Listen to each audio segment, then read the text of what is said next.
Hey ladies and gentlemen, Jerome Maldonado. So I'm out looking at some projects here in town, and we have a house I want to talk to you about in particularly. It's this one behind me, and I want you to look at the roof lines on that.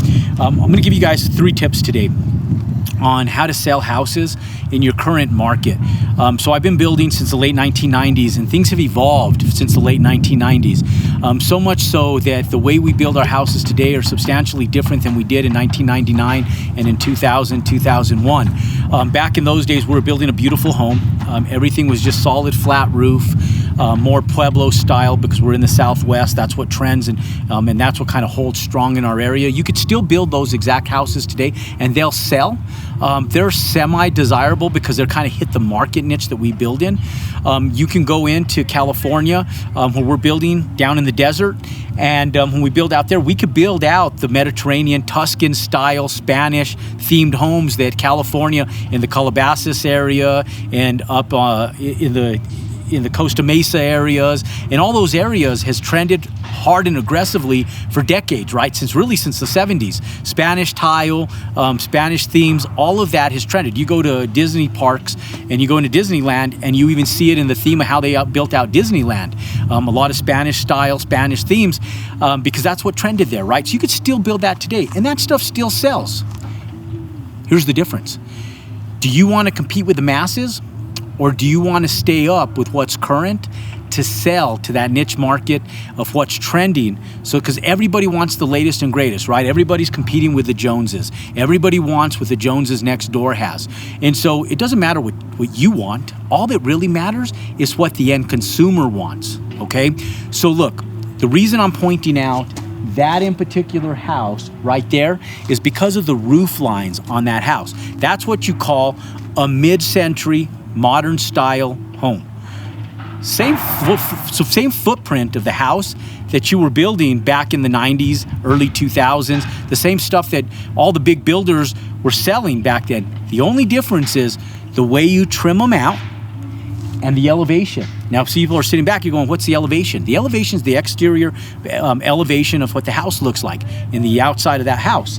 And so you take that same floor plan, you add a tower to the entryway, you do the single vaulted ceilings. Now, back in the 80s, vaulted ceilings were big. So you go inside, you don't see the vaulted ceilings that go down at a 45-degree angle like you did back in the 70s. You just see flat roof houses, still with a lot of light, daylight in there, skylights throughout, and so forth and so on. But it's the roof lines on the exterior that you're looking at. You're looking at that mid-century modern that'll be dressed with either steel or tile, and it'll give it that modern age look that's trending right now. How do you know what's trending? Magazines, media, what's on television, on the home and garden channels, those type of stuff. That's what you want to be paying attention to. So as you see things change in the market, and as media starts to advertise and promote it, you make modifications to be able to acclimate to that. So people say, Jerome, how do you always sell your houses so fast? And I do. I've gotten stuck with a few homes that have taken 6 months to sell. At the worst case scenario back in the recession, when I was being stubborn mentally, it took me a year and a half to sell one, but I leased it for a year. So really, it took me 6 months off market, leased it for a year, took it back over, and then 30 days later, I sold it because the market started to evolve, and I learned how to sell some homes. Best time that I learned how to sell homes was in 2009, okay?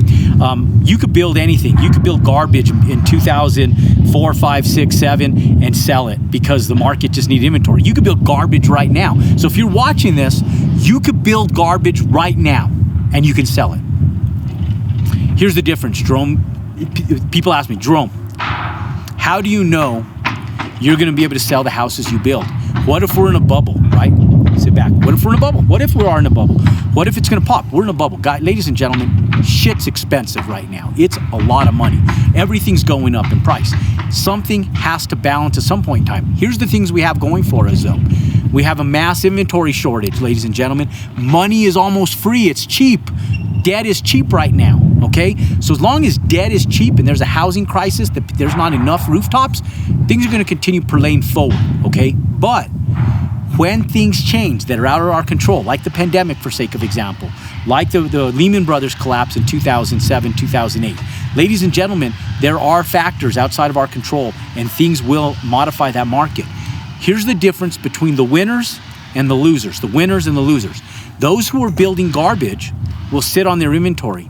Those who build with quality will sell their inventory. Now, they may have to reduce the price of that inventory to sell it, but it will sell. Garbage, even when reduced, doesn't sell in a downturn market. It's the quality that you have that sells. And so in the worst economic times over the last 26 years that I've been building homes, my worst profit was $38,000. $38,000 worst profit I ever had on any house. Second worst profit I ever had was $42,000. The next worst profit from that was $83,000, ladies and gentlemen. It took me two homes to figure out how to pivot, how to change, and how to start building stuff of quality. Because I was the guy that was going down to Home Depot, buying the $99 Glacier Bay toilet, going in and buying, because not that Glacier Bay is bad. Glacier Bay is a great product, but I buy the lowest grade toilet they had, stick them in a house and sell it for as a semi-custom home. All right, I was the guy going in and buying a $100 Boots bathtub, stuffing in a crappy metal bathtub in there, throwing some tile and selling the house. That was me pre-2008. And then 2008 taught me something. And it wasn't just 2008. It was a buddy of mine named Bob. I ended up buying a building from him. We called it the Zebra Building. And the Zebra Building was a building that was ugly. It was painted like a zebra. There was a photographer that was in that building, and they had it painted like a zebra. And so we called it the Zebra Building because for the decade or 15 years plus that I lived in that area, I would drive by this building every day right by my office, and it was painted like a zebra. And we just called it the Zebra Building. So Bob called him and said, "Hey, Jerome," he goes, "You know that Zebra Building right down the street from your office? Bro, it's for sale. You want to buy it with me?" And I go, "I don't know." I go, "Why? You know, it's this little ugly building." And he goes, "I know that you flip buildings sometimes and you have a bunch of little retail." He goes, "We should do this one together." And I said, "Okay, cool." So I go, "How do you know we're going to sell?" He goes, "Jerome, you renovate it with your construction company. You let me sell it for us, you know?" And I said, "Okay, cool." So we go in, I tear it apart, we tear into it, and it's the winter. I think it's the winter months, which I typically buy a building almost every single winter. It's been part of our business model. It's how I've kept my employees busy in the winter months since Timbuktu, right? Since back in the early 2000s, I would go in, I'd buy a building every year. So for those of you guys who are scared to buy real estate, I would just buy them to keep my crews busy because I knew I could either lease them or sell them. Lease them or sell them. Lease them or sell them. And the business model behind it is when you build and you develop and you redevelop, remodel with quality, people want your stuff. People want it. Hands down, they just want it. You give them a fair market value lease rate that's similar to garbage next door, they're going to rent from you, okay?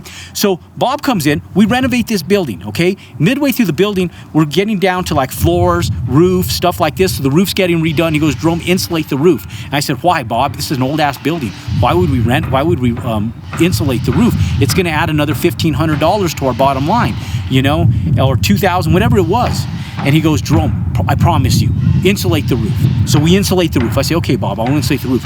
Then I come with some nice wood. He goes, "Get some nice flooring, Jerome." I said, "Okay." I come with this wood plank flooring that's probably about $2.50 a square foot. And I give it to Bob. I said, he goes, "Hey, what are we using for floor?" I said, "We're going to use that stuff. I'm going to go buy it tomorrow. I'm going to have the flooring guys put it in." And he goes, so he didn't say nothing.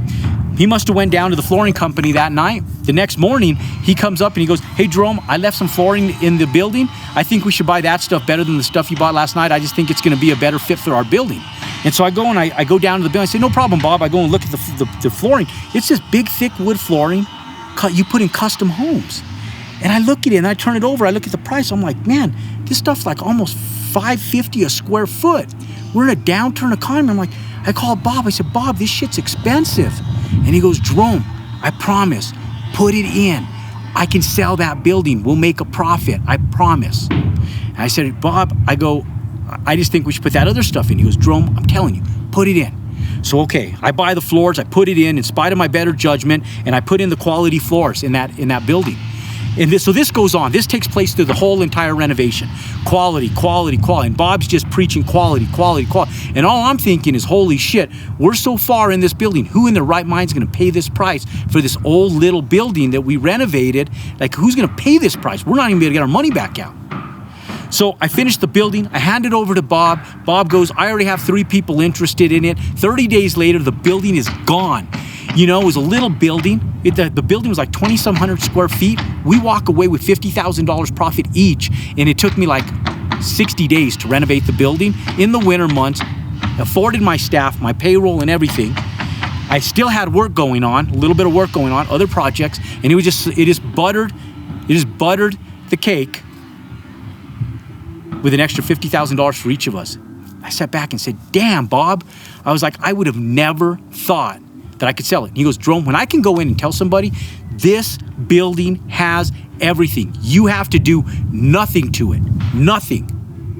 You can move in, you can lease it, you can rent it, I can sell it, he said. He goes, when you could stand behind your product that adamantly, you'll sell it. I said, damn, I think Bob is onto something here. And so my houses, ladies and gentlemen, I found a way to find areas where my impact fees were lower, where I was able to save like $10,000 on impact fees in a different municipality than I was building in. And when I figured out a way where I get water in a specific area for less money, save another $5,000. That alone saved me $15,000. Plus the houses were a little bit more affluent, so I was able to sell them for about another $10 per square foot.